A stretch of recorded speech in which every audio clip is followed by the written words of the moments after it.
Alright, so time to talk about Verilog. So Verilog is basically the way that digital logic is done these days. We need to understand things like truth tables and the behavior of individual flip-flops and all the things we've been doing throughout this course. Those are important skills, right? We need to understand those in order to effectively use Verilog. But once we know Verilog, we would find that's actually the tool we're going to use most of the time to build large circuits to make, pieces of a computer system or, a communication subsystem for taking in, networked information and doing something with it. We don't usually do these things by sketching a circuit and writing a truth table and doing a K-map and things like that. But all of the things that we've learned, those are done by these automated tools like Icarus that we're going to play with in this class and the next one. And Verilog is a language that we can use to describe what kind of circuits we're trying to build. And then we can use a compiler. If you've done CSE 121, GCC is how we compile C programs.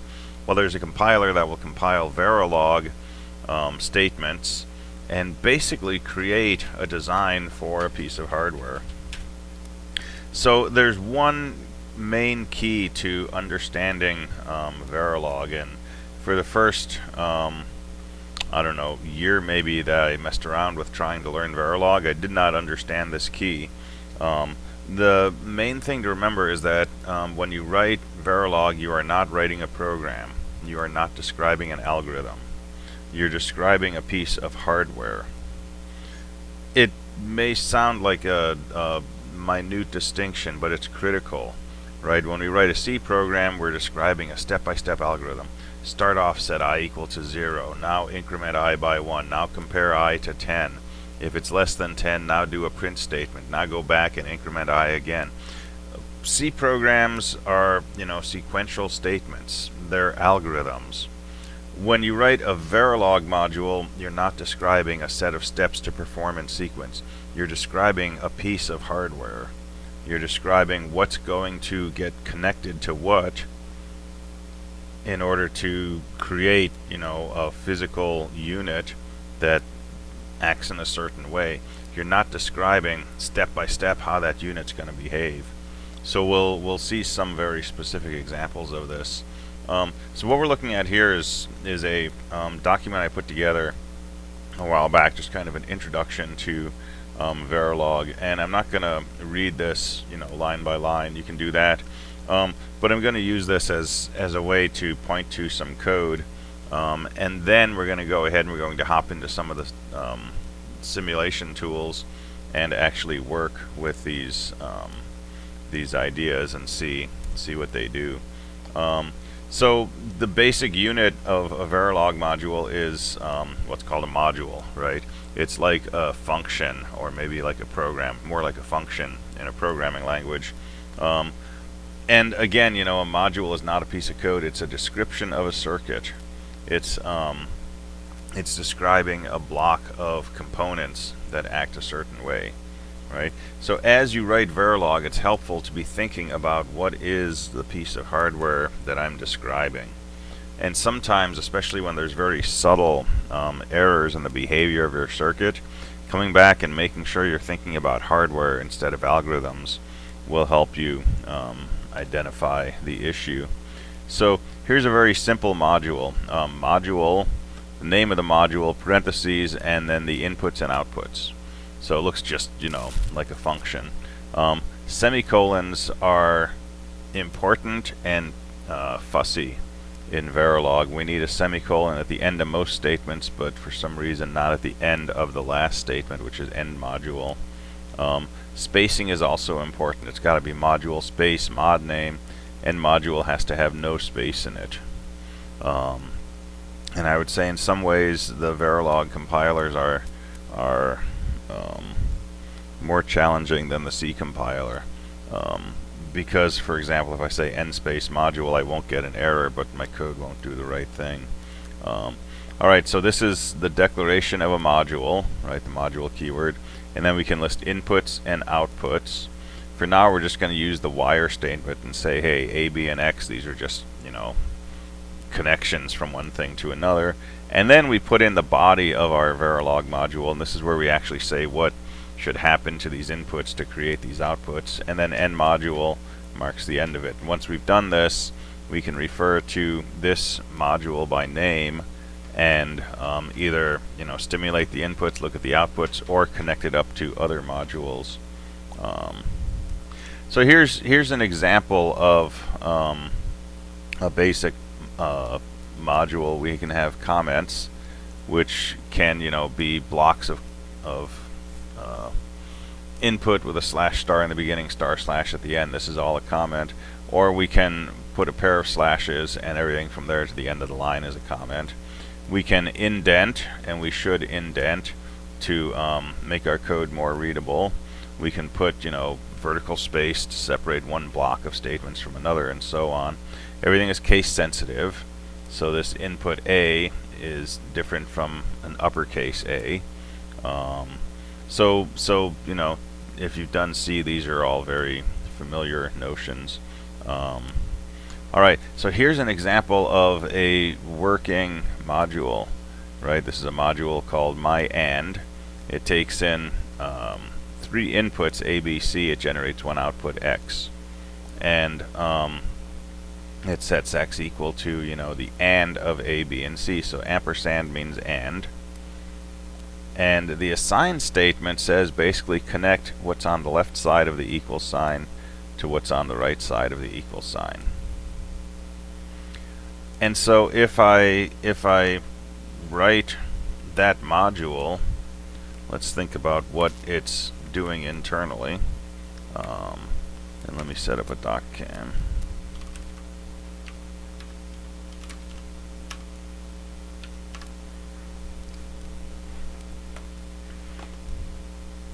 What this is doing, that assign statement is saying, okay, I need a 3-input AND gate.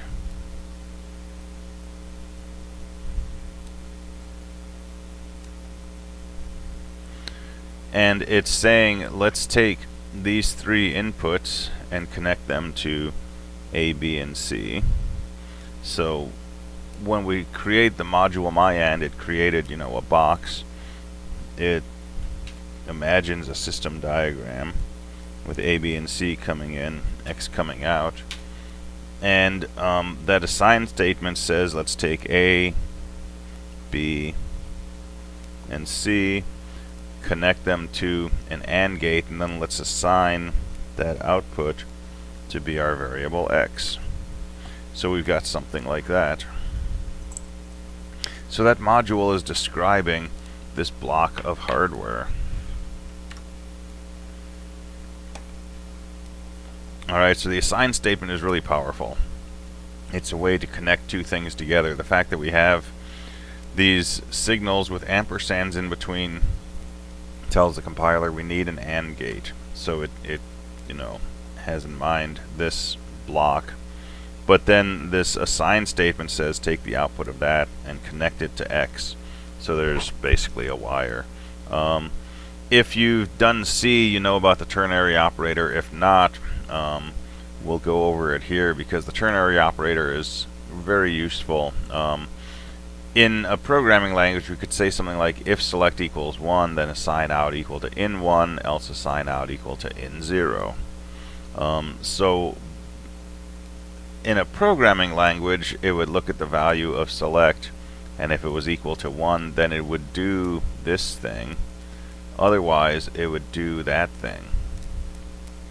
But remember, Verilog is not a programming language.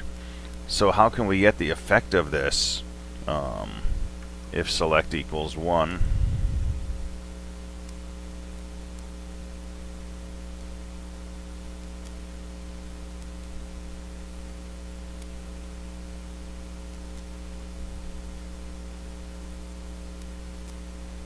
Right, we want to get that effect. If select is 1, set our output equal to in1, else set it equal to in0. Well, as a piece of hardware, what is this? This is a 2-to-1 multiplexer. So here's in0, here's in1. here's our output, and here's our select line. And that's what a 2 to 1 does for us, right? It chooses one of these inputs to send to the output. So if select is 1, this input is basically connected to the output. Otherwise, that input is connected to the output. And there's no, physical wire moving, but that's the way we can think of it.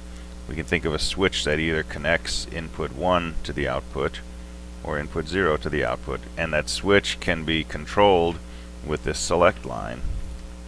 So that's what this if statement is saying. But we can't, write an if-then like this in Verilog, but we can use this ternary operator. So this is just a shorthand for saying if this condition is true, then this right-hand side means in 1, right, the thing before the colon. If this condition is false, then this entire right-hand side means the thing to the right of the colon in 0. So the statement either says out equals in 1 or out equals in 0. So that's called a ternary operator. They're very useful. We definitely want to get used to them. We don't want to generally write if-then statements in Verilog, but this lets us get that effect. And it does it in a way that makes it possible for the compiler to know how to synthesize a circuit that does what we're asking it to do here.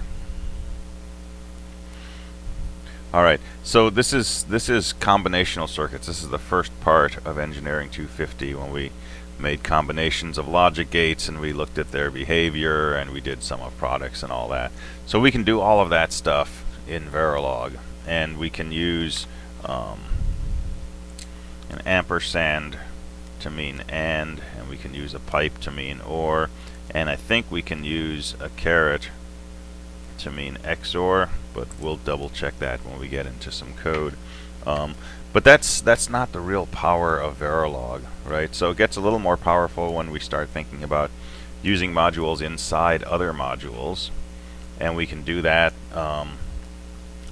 like this. For example, I can create my select module, and I called it, my select. Takes 2 inputs plus a select input, generates an output X. And then I can make a main circuit, and inside here I can say I want to have a copy of a my select, which I'm going to call U1, right? Just like in our wiring diagrams when we put a U1 next to a chip. I want to instantiate a copy of my select. I'm going to call it U1, and it's got the following ports: in 1, in 0, select, and X. And I'm saying I want in 0 to come from this wire called AND val, in 1 to come from OR val, select to come from this input func, and X to go to X. So when I do that, what's going to happen? Well, the compiler's going to construct one of these my selects, right, which is this block right here.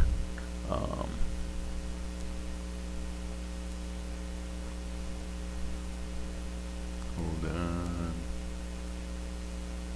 This block right here, and it's going to take in 0, and it's going to generate that from AND val, which is an AND of A and B. So it's building a large module with A and B coming in. It's going to take those and AND them and send that to in 0, and then it's going to take A and B and OR them and send that to in 1, and then it's going to take the output, which is X, and send that to the output of our circuit X. So here we're building a module that takes 2 inputs, and it's got some outside function which is going into this select line, and this is a little bit of controllable logic, right? If I said function equal to 0, this thing will act like an AND gate. The output will be the AND of A and B. If I said function to 1, it will act like an OR gate, and the output will be the OR of A and B. This works simply because this block is doing both the AND and the OR, but this 2 to 1 is choosing which one of those results to send to the output. So this gives us a little bit of a, what we could call an arithmetic or logic unit, something like an ALU, that has two functions, right? It can either do an AND or it can do an OR. So if we are thinking in terms of, you know, the wiring diagrams, the schematics that we've been making all quarter, where we, you know, design a half adder and we design a full adder, and then we put those together to get a 2-bit adder, and then maybe we take that and we put it together with a register and, you know, kind of build up our behavior. This works really well. But that's really not where Verilog gets powerful. All of this is what we can think of as descriptive Verilog. We're describing a circuit very precisely, and then the compiler builds that circuit for us. But there's a different version of Verilog which we can call behavioral Verilog, and this is where we describe what we want our circuit to do rather than describing how to build our circuit, right? And this is a totally different approach to implementing circuitry. Instead of saying I want an AND gate and an OR gate, and now I want, you know, this combination of ANDs and ORs, and I want to connect this wire there and take this wire and send it back here, right? That's the description of the circuit. Instead, we could describe the behavior we want. Hey, I want a block that lets me say, should I add or do an OR? And I want the output to be whichever function I specified. So we'll look at behavioral Verilog in a little bit. A few details on this. We can work with different bases, different radixes. So this one single quote B1 is a way of saying, hey, this is a 1-bit number consisting of just a 1. I could also have just used the number 1 here, and the compiler will figure out, you know, that select is a single bit, and so that's all I need. We can make wires that contain more than 1 bit. These are called buses. And we could say, hey, I want my my select line to carry 4 bits, and we could have select bracket 0, 1, 2, 3, so just like arrays in C, and that one name, select for example, would correspond to 4 different signals that are kind of treated like one. So we'll see some examples of that, but let's go ahead and talk about behavioral Verilog. So here's an example of a comparator, right? So this is a module that's supposed to tell us whether or not 2 inputs are equal, and the bulk of the module is really one statement. It's an assign statement using this ternary operator, and this says if A equals B, let's set our output equal to 1, otherwise let's set our output equal to 0. So this is really describing a block with 2 inputs and a single output, and the output says the answer to the question, are A and B equal to each other? Now we could write a truth table, and we could fill in all the combinations of A and B, and everywhere that A and B are the same we could put a 1 in the output, and where they're different we could put a 0, and we could do a sum of products or a K-map, or we could look at this and see a checkerboard and play around with XORs and come up with an equation for X in terms of A and B. But we don't have to do that in Verilog. We can just describe the behavior we want. If A is equal to B, I want X to be equal to 1, otherwise I want X to be equal to 0. And it will figure out how to make that happen. Alright, so at this point, let's take a look at the tools we have available for this.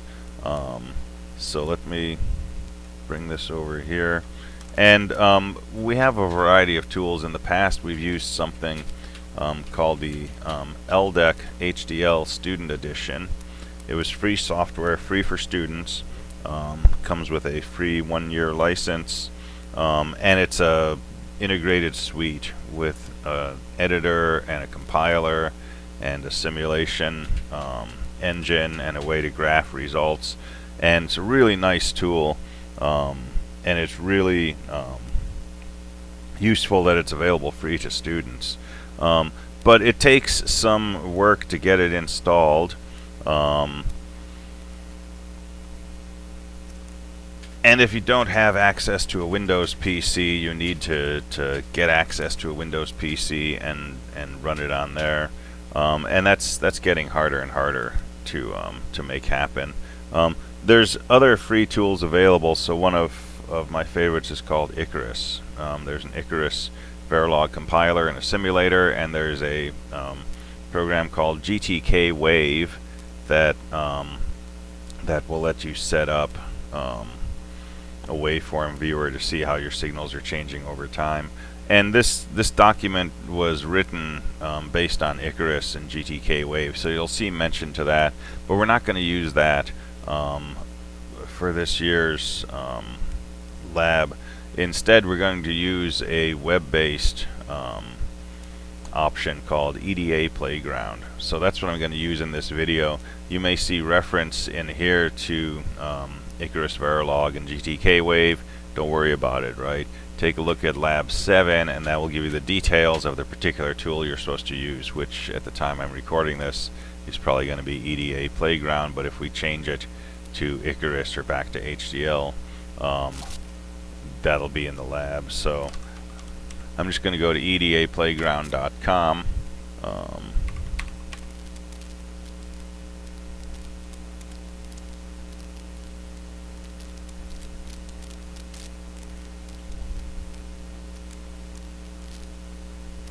Alright, so we get a pair of windows here. This says test bench and this says design. And you do need to log in, and you can either set up an account or you can log in through your Google account. So I've already logged in, we need to do a little bit of setup here. This is a one-time setup. So over here under Tools and Simulators, I'm going to select Icarus Verilog 10. And then down here I'm going to check this box that says Open EP Wave After Run. And then in my profile, I'm going to go to my profile. I'll leave this site. And I'm going to make sure I check this box. This is unchecked by default, but this will open EP waveforms in a separate page after run. So I'll save those details. And then I'll just go back here. Alright, so we can put code in here for a module. So let me put our equality module, module equal ABX, and we'll do input AB,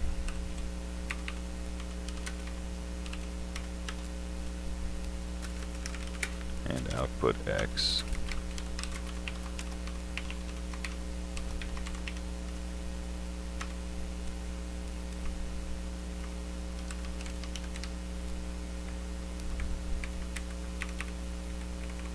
Alright, so there's a simple module, and let me go ahead and put some statements down here.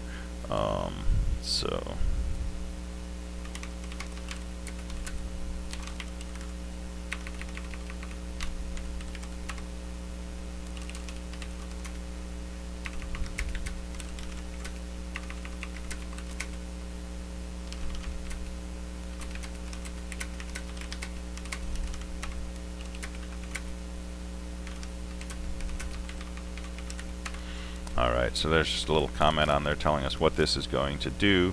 You know, we can try to run this, but it's not going to do a whole lot. Oh, I need to set this up. I guess it meant it when it said I was going to lose my progress. So we'll set that up and we'll save this. So I can hit the run button, but not much is going to happen. It runs, it compiles, but that's all it does. Now if I have a syntax error in here and I try to run it, it should give me a message. So in my design file, design.sv, it says syntax error at line 7. Well, it reported the error on this line, even though the error was here. And if you've done C, you're familiar with this, right? The error location is approximate. Because the semicolon is the end of this statement, and so it thinks this is the beginning of a new statement, and that new statement ends here, and it thinks my statement on line 7 is haha output X, which is a syntax error. So we get rid of that, and you can recompile, and it should compile without errors. But it's not doing anything right now, right? It's saying no VCD file found. It can't open the waveform viewer because we didn't generate any waveforms. Did you use dump file? Alright, so here's the next thing that we need to know, and this is different from using something like the ALDEC Student Edition. We need to tell the simulator how we want to change the values of A and B, when and how we want to change them, so that we can see what this module does. So we have to make what's called a test bench. And a test bench is another module that will basically change the values for the inputs to this module and look at the output. And also direct that we should save this information into a file. So let's make our module. So I'll say module test bench.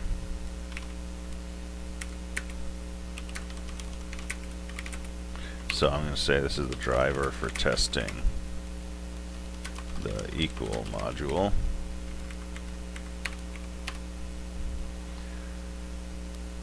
And what should we do in here? Let's see. Alright, so before we go any further, I'm going to come over here to the share area, and I'm going to add a title for this playground. So I'm going to call this first demo, and I'm going to hit the save button. And then at any point, you know, if I'm just coming into the website, I can go to your playgrounds, and I can hit first demo and bring back that code that I was working on. And by default, it's set up to be public, so anybody who has a link to it can view it, but it's not published. You can also make it private so that only you can view it.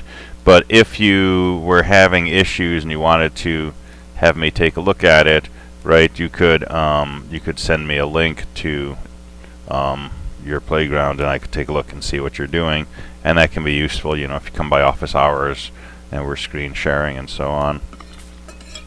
So we've got it saved. Let's go back here to log, and let me add one more thing in here. Let me just for clarity put in statements here that say A, B, and X are wires. Alright, and so let's set up our test bench. So our test bench is going to look like the following. We're going to say module test bench. We don't need to feed any arguments to this. And then I'm going to instantiate or construct one instance of this equal module. So I'm going to say let's make an instance of equal. So I'm going to put in the name of the module. I'm going to put in a placeholder name for it that I'm going to call it, so just U1. And then I'm going to put in a local name and the name of a port from the module. And you know, one of my edicts in programming is don't make yourself think harder than you need to. So I don't want to try to remember, is this a supposed to be the port name, or is it supposed to be what I'm calling that port inside my test bench? I'm just going to make them the same, right? So when I refer to A, I'll be referring to this first port in our equal module. B will refer to the second, X will refer to the third. And this creates one copy of my equal module, and it's called A1. And then I'm going to have a couple of keywords, initial, So this is the start of the simulation, and I'm going to say begin. And we always need that begin statement in there. And then we're going to put in a couple of Verilog statements that don't actually cause changes in the circuit that's synthesized, but these control what the simulation does. And so I'm going to put in a dump file statement, and I'm just going to call it first demo.vcd. And that's going to say, as this is running, I want to take results along the way and put them into this file. And then I'm going to have this dump vars statement, which says go ahead and dump those variables into this file. So a lot of this is going to be boilerplate, right? Every time that we build a module and we want to test it, we're going to need a test bench, but the test benches are going to look very, very similar, right? We're always going to, you know, make an instance of the module we're testing, and we're going to have an initial begin. We're going to set up a way to dump our variables, and so on. But most of what we're going to do in the rest of this is basically assign values to these inputs so that we can, you know, stimulate our circuit under test. So let's do our initial input values.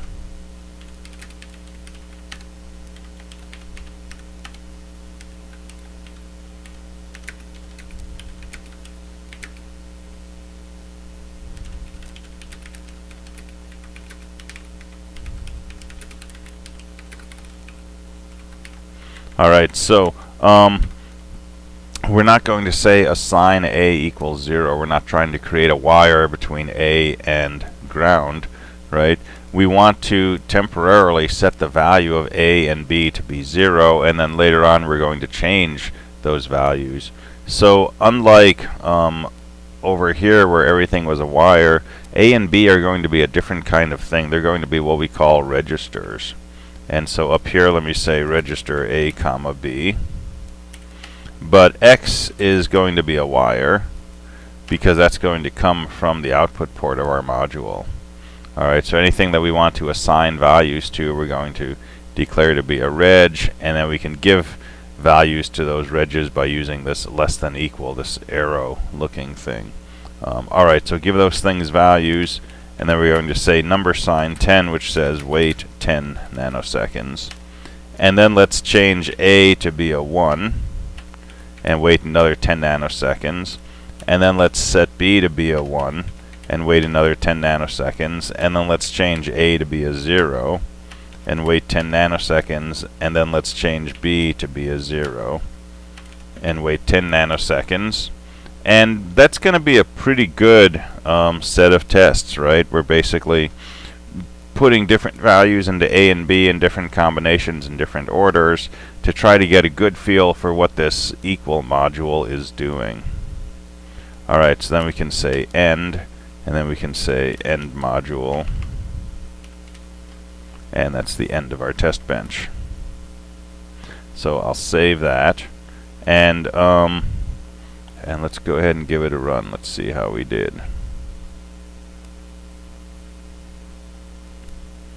So exit code expected 0, received 2. So we got an error somewhere, which means we have some problem. Well, it's not really giving us a lot of information, but I can see that I forgot most of my semicolons. Now we don't put a semicolon after this statement that says wait 10 nanoseconds, but all of these assignment statements need semicolons. So we'll put those in, go ahead and run this. And it gave us a syntax error at line 33, and then it said I give up. So, you know, when your code is giving up on you, what can you do? Alright, so we forgot one I forgot one statement at the end of this, which is $finish, and again that's a directive to the simulator, which basically wraps up what we started when we said dump files and dump vars. So we'll say $finish, which should end out the simulation. And so let's run that. and looks like this ran successfully. So over here, it opened up the file for output, and then when it was done, it found it and went ahead and generated this waveform. And here's what our circuit did. So let me delete these first three signals, because these are signals in our test bench, and they're exactly the same as the signals in our equal module. So here's our timing diagram, right? And we can click anywhere here to put a little marker, and we can see the values of our signals at that marker. So at this point, A and B are both 0, and the output is 1, saying, hey, A and B are equal to each other. After 10 nanoseconds, A went high, so A is 1, B is 0, and our output signal went low, saying A and B are not equal. And then over here at 20 nanoseconds, we raised B to be a 1, so A and B are both high, and the output signal went to 1, saying yes, these are the same. And then over here we dropped A, so A and B were different, our output signal changed to a 0, saying they're not the same. And then out here we dropped B, so that now A and B are both 0, and our output signal said yes, these are the same. So there we go, our circuit worked perfectly fine. And so that's a first example of a Verilog module and a corresponding test bench. All right, so let's add a few details. First thing is, it can be it's a good idea to put a timescale statement. And our timescale statement usually looks like this: timescale 1 nanosecond, 1 picosecond.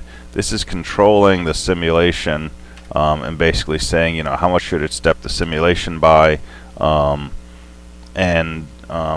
I believe those are the values it defaults to, so this won't change anything when we run this and look at the output waveform.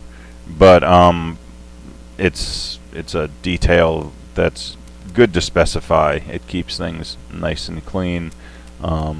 So we've got picosecond increments in here. All right. The other thing I want to mention in here is that as our simulation is running, it may be useful to look at values of variables. So for example, I can put a display statement in here. And displays are just like print statements, basically. So up here in the beginning, I can say display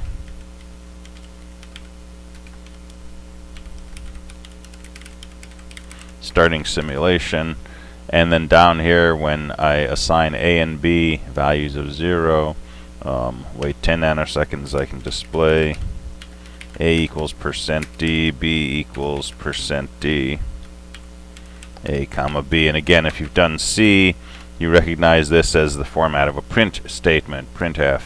So display says, hey, I want to display A equals sign, and %D says I want to replace that %D with the value of some variable, in this case the variable or signal A, and then the next time %D appears in here, it'll get replaced by whatever the next thing is in this list of signals, in this case B.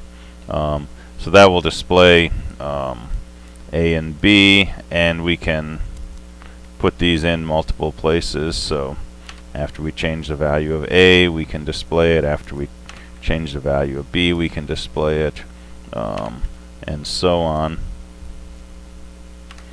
And like most modern editors, there's an auto indent feature that if you like it, that's great, but for most of us it's a kind of pain because we're used to indenting code ourselves, so we kind of live with what we've got.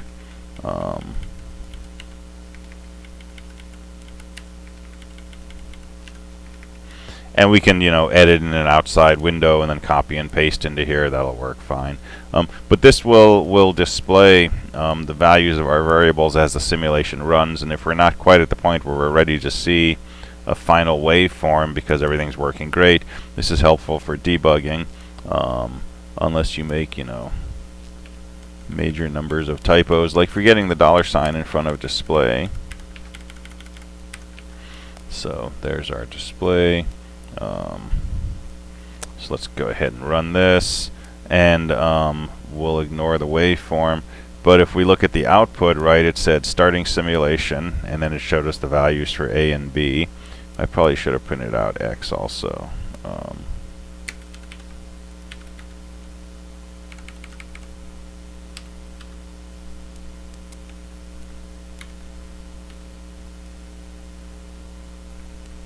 Alright, so this is horrifying. If you're used to using VI, this is like, you know, bear skins and stone knives.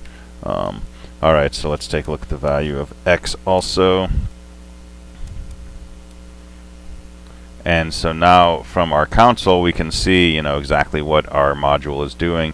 When A and B are 0, the output's 1. When A and B are 1, the output is 1. When A and B are different, the output is 0. So if we weren't getting the correct behavior, we could add more nuanced debug statements and so on and so forth. Now, one thing to keep in mind, if I added a print statement up here, before I had that 10 nanosecond delay,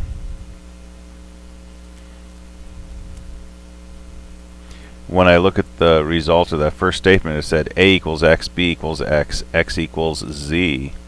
So at this point, when I printed these values, it did not know the values for A, B, or X. And even though I said let's put a 0 into A and B, no time has passed yet. So this is something we'll come back to later, but Verilog is describing hardware, and hardware is parallel. Right? It's not the case that sequentially we put a 0 in A, we put a 0 in B. Those things happen simultaneously.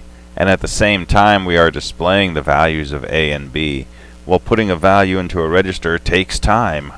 Right? When you set an input to a flip-flop and you tick the clock, the output does not change immediately. And since no time has passed between here and here, the values for A and B are still undefined, which it displays as an X. And since the inputs to this module are undefined, it cannot predict what the value of X will be, and it displays that as a Z. So if you're getting values like X and Z in your display variables, it's something that hasn't either been set, or it's been set but time hasn't passed to allow those changes to take place. So we put in, you know, a slight delay before we do that display, and then we go ahead and we change the value of our variable, and we continue from there. Alright, so that's the first example of behavioral Verilog. We've described the behavior we want from this module, and you know, it would be really easy now to change this to output a 0 if our inputs are equal, and a 1 if our inputs are different.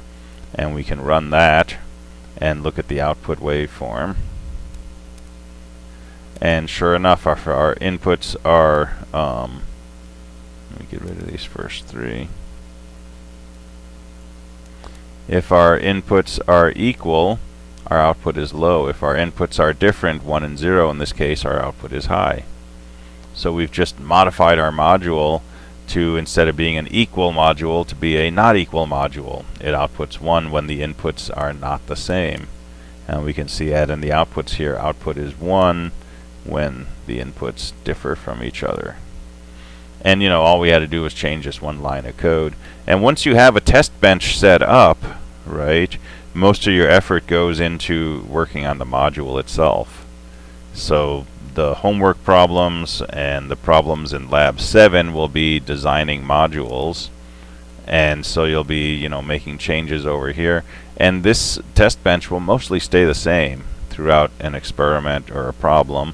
And when you go to a new experiment or a new problem, you can start with a previous test bench and really just kind of tweak it, make some changes, and you know, you can use this copy to start a new playground that derives from this. And so most of our work goes into the modules, but to test that we have to understand test benches, so that's what all of this was about.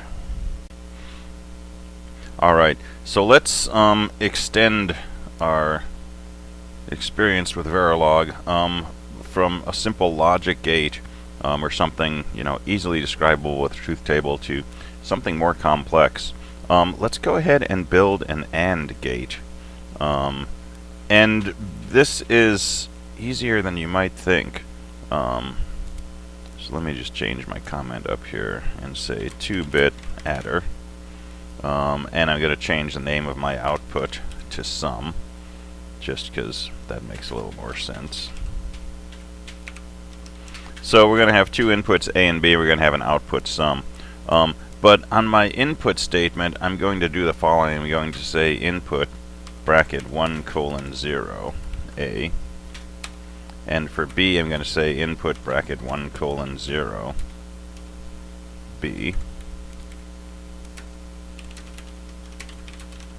And I'm going to say these are buses, 2 bits each. So there's actually two pieces to A bracket 0, A bracket 1, two pieces to B, A bracket 0, B bracket 0, and 1. And my sum is going to be a 3-bit bus, because as we know, if you take two 2-bit numbers, they could be as large as 3 plus 3, which gets you 6, which needs 3 bits. So 3-bit sum, and I'm going to leave those as wires. And how are we going to calculate the sum? That's all it takes. We're just going to say assign sum, that output bus, to be equal to what we get when we take A and B, and we add them, and the plus sign here means arithmetic addition. And this will synthesize a 2-bit adder for us using something like what we did in our earlier lab, where we designed a half adder, full adder, put them together, truth tables, K-maps. It's going to do all that for us. And this one statement, assign sum equals A plus B, says, hey, do what you have to do, make me a circuit which will add two 2-bit numbers, produce a 3-bit sum. Alright, so we're going to have to be a little fancier with our test bench here, because we want to go through all the possible combinations of A and B. Alright, so let's go ahead and let's copy this code before we change it too much more. Let's go ahead and make a copy, and we'll call this adder, and say save, and then we can go back to where we were. So I'm going to change this module name to adder, and over here I'll instantiate an adder. Well, I can get rid of some of these comments. And I'm going to make the following changes. My register A is going to be a 2-bit register, and B is also going to be a 2-bit register, and wire is going to be a 3-bit wire, so that it can correctly connect to the input and output ports of our adder module, right? 2-bit input for A and B, 3-bit output for sum. And then we're going to go ahead and compile this. We'll save it and compile this. Okay, we have to change our x's to sum. So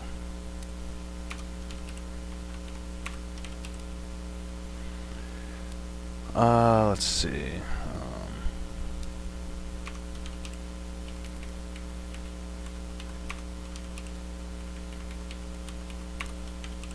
And I'm just going to get rid of some of this code, because we're going to replace this all very soon anyway. But let's see if we can get this much to compile and run.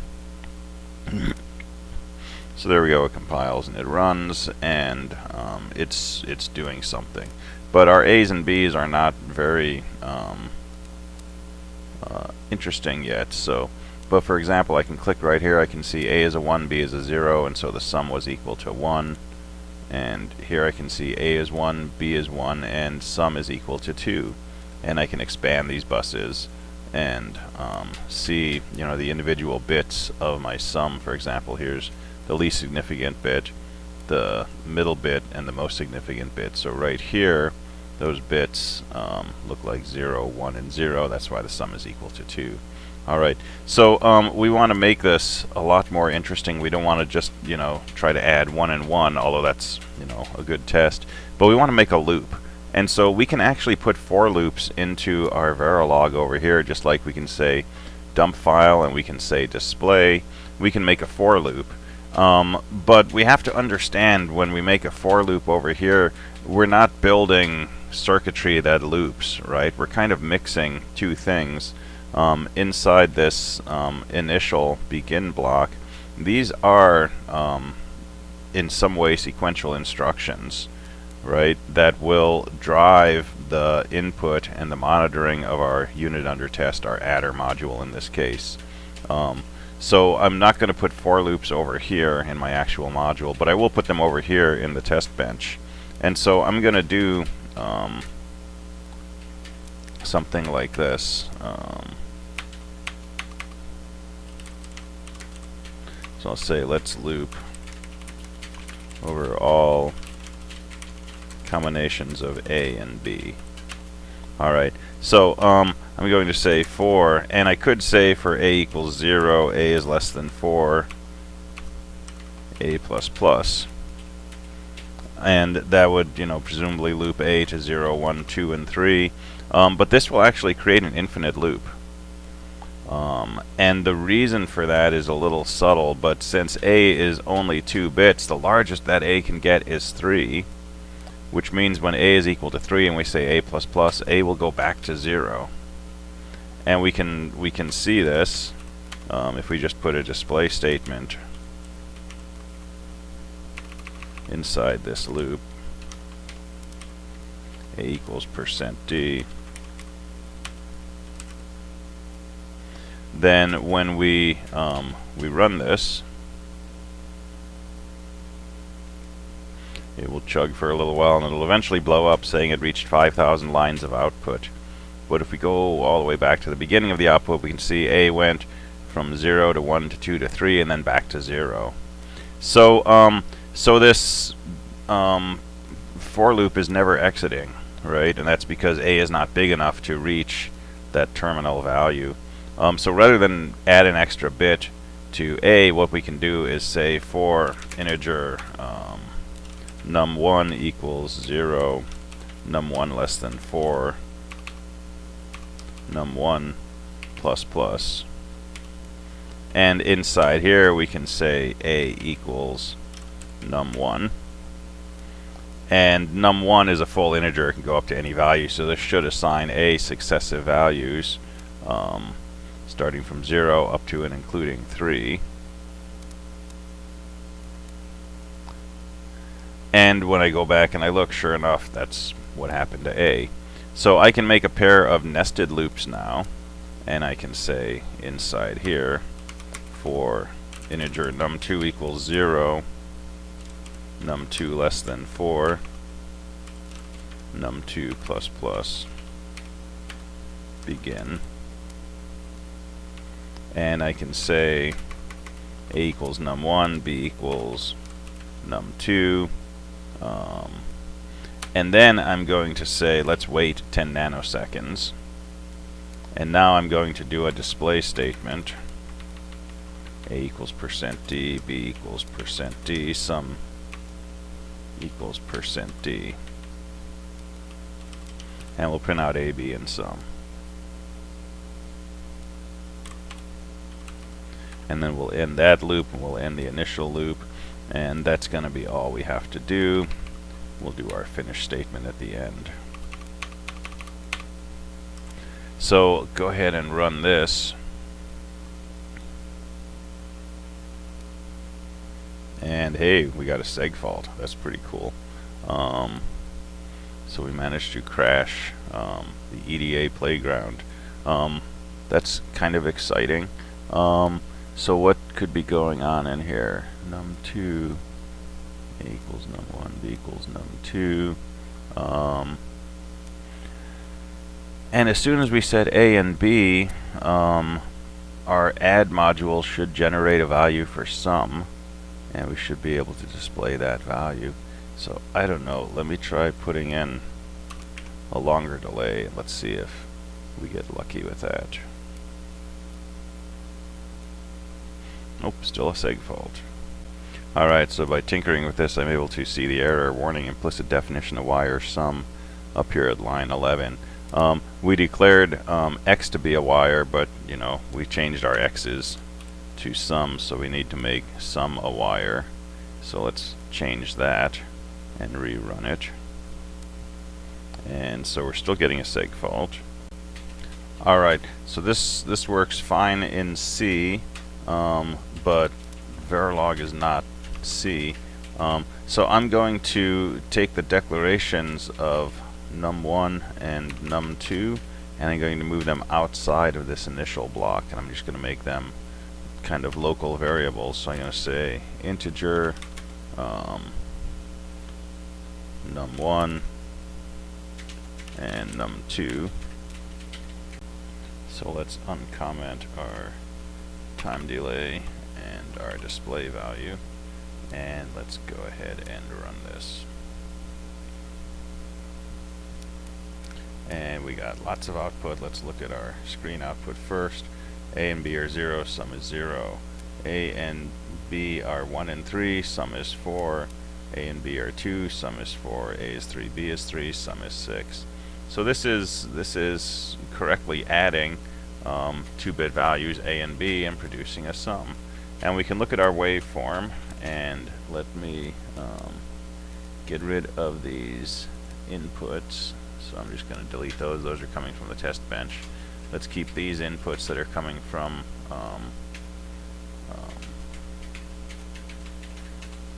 the unit under test U1, and we can, you know, click at a point here. For example, over here, we can see that A is 2, B is 1, and the sum is equal to 3. And if we expand these buses, we can look at all 7 of our signals and see, you know, a timing diagram that shows us the correct behavior of our adder. For example, A has a high value here and a low value here, so that's the number 2.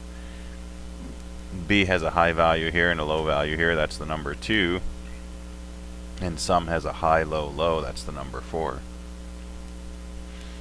Here's 2 plus 1. A has a 1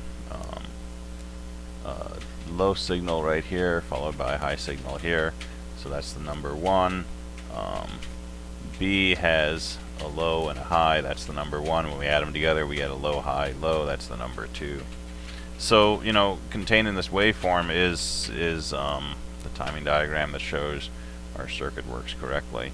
And, you know, when you're writing up your lab reports and so on, you can just go ahead, use your print screen option to grab this and save it, and then you can you know, go into whatever folder you save your screenshots in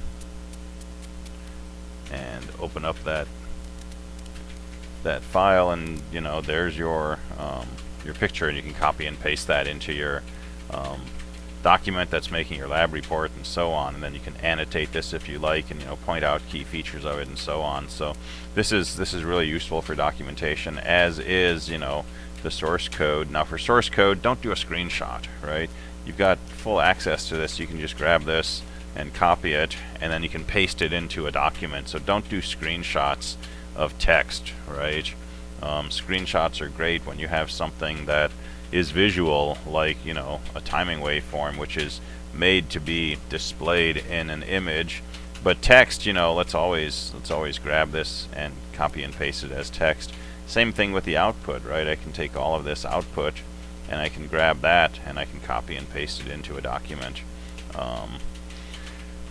Alright, so that's an adder example, which is you know, pretty fun. Alright, what if we wanted to do something really crazy and do multiplication? I'm going to change my output to be 4 bits, so it'll go from 3 to 0. I'll change my stimuli here to be 4 bits, and I'm going to change this from A plus B to A asterisk B. I'm still calling it adder, but I'm not worried about that, right? This is just a quick and dirty test, so I'm using the word sum instead of product. But let's go ahead with those few changes and run this and see what our code does. And kind of amazingly, it's a multiplier. 3 times 3 is 9. 3 times 2 is 6. 2 times 3 is 6. 2 times 2 is 4. Right? So we've got a 2-bit multiplier now, and you know, we can expand these buses, and this software has synthesized for us a module that does 2-bit by 2-bit multiplication, producing a 4-bit product. And you know, all we had to do was put an asterisk here. So this is the power of Verilog, right? This is why Verilog is the way that circuit design is done today, because to design a multiplier by hand would take a lot of circuitry, a lot of analysis, a lot of K-maps, all that kind of stuff, and we would end up with, you know, some horrifying circuit in the end that we would have to, you know, implement on a proto board or something. Well, with Verilog, we can, you know, write a few lines of code, things that look like code, and get the same result. And then we can take this this compiled Verilog code, and we could actually use this to customize a piece of programmable hardware called an FPGA and create a physical chip that would take two 2-bit inputs and produce, you know, a 3-bit sum or a 4-bit product or whatever it is we want to do. We'll talk about FPGAs at the end of this talk. But anyway, so that's another example of behavioral Verilog, still combinational. So let's go on and let's talk about sequential behavior. Let's talk about circuits that have a memory.